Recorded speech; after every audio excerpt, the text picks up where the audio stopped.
दोस्तों नमस्कार। कई दिनों से कुछ साथियों के प्रश्न आए। उनको ये तो पता है कि ओमेगा 3 फैटी एसिड्स हमारे शरीर के लिए कितने इम्पोर्टेंट हैं, लेकिन जब उनको कंज्यूम करने की बात आती है तो बहुत सारे दोस्तों के मन में एक शंका है कि शायद ओमेगा 3 फैटी एसिड्स केवल फिश ऑयल यानी कि मछली के तेल में ही होते हैं,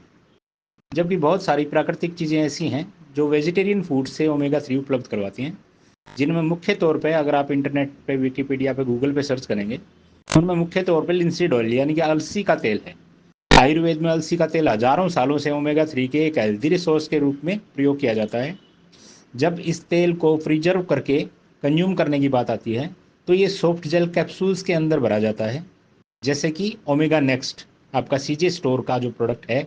उसमें लिंसीड ऑयल का 100% लिंसीड ऑयल का प्रयोग किया गया है, जिसमें 84% से ज़्यादा ओमेगा 3 फैटी एसिड्स होते हैं। और 1000 से 2000 mg अपने वजन के अनुसार अगर ये लिए जाएं तो शरीर में ओमेगा 3 फैटी एसिड्स की पूरी कमी को बहुत जल्दी से पूरा करते हैं।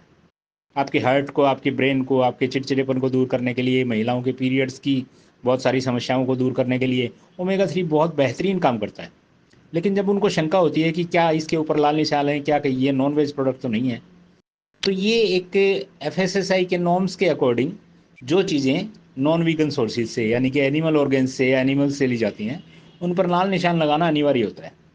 इस कैप्सूल में 100% अलसी का तेल ही है और उसमें नॉनवेज जैसा कुछ भी नहीं है। इसका जो सेल ऊपरी कवच बनाया जाता है, जिसको सॉफ्ट जेलेटिन बोलते हैं, उसमें कैल्शियम सेल्स का प्रयोग करना ही पड़ता है उसको बनाने के लिए। और ये कैल्शियम सेल्स आमतौर पर सोर्सेज इनका एनिमल ज़रूर है, लेकिन इसके लिए किसी खून मांस या नॉनवेज सोर्स का प्रयोग नहीं किया जाता। आमतौर पर आयुर्वेद में ऐसे सेल्स बनाने के लिए शंख भस्म का प्रयोग किया जाता है। और आप जैसा कि जानते हैं कि शंख एक ऐसा प्राणी है जो अपने खोल को समुद्र के नदियों के किनारे छोड़कर चला जाता है, और उस शंख को हम एक पवित्र इंस्ट्रूमेंट की तरह अपने मंदिर और अपने घरों में भी बजाते भी हैं और प्रयोग भी करते हैं। उसके कंपन से भी बहुत सारे लाभ होते हैं।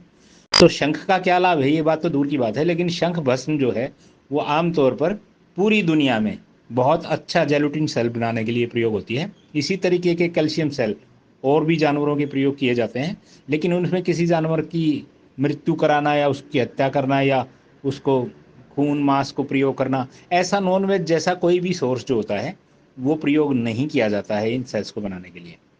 तो ये सिर्फ नॉर्म्स है कि एनिमल से आने वाली चीज़ों के ऊपर लाल निशान लगाना होता है पेस्टिसाइड को। तो हमारे अलसी के तेल 100%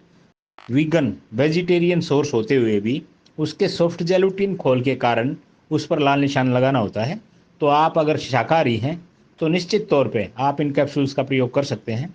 वैसे भी अगर हम एलोपैथिक मेडिसिन की बात करें तो बहुत सारी मेडिसिन होती हैं, जब हम फार्मा ग्रेड की बात करते हैं, जिनमें नॉनवेज चीज़ों का प्रयोग किया जाता है, लेकिन क्योंकि वो दवाइयाँ हैं और उस पर एफएसएसआई के नॉर्म्स नहीं आते हैं, तो उस पर कहीं भी दवाइयों पर लाल और हरा निशान लगाने की आवश्यकता नहीं होती है। जबकि जो आपका ओमेगा 3 फैटी एसिड से रिलेटेड जो भी सप्लीमेंट आता है, वो क्योंकि फूड ग्रेड सप्लीमेंट है, ये खाने पीने की चीज़ें हैं, इन पर ये निशान लगाए जाने अनिवार्य हैं। तो इसलिए क्योंकि वो कैल्शियम सेल्स जो होते हैं वो जीवों से आते हैं, आमतौर पर समुद्री जीवों से आते हैं, तो इसलिए उन पर लाल निशान लगाना अनिवार्य होता है। तो अब आप अपने विवेक से फैसला ले सकते हैं कि आप अपने को हेल्दी रखने के लिए शंख भस्म जैसी, कैल्शियम सेल्स जैसी चीज़ों को भी अगर नॉनवेज मानते हैं, तो फिर ये आपको सोचना है कि अगर आपको उसको नॉनवेज मानना है तो अपने हेल्दी लाइफस्टाइल को आप किस प्रकार मेंटेन करेंगे। तो एक छोटी सी शंका की आपको दूर करने का प्रयास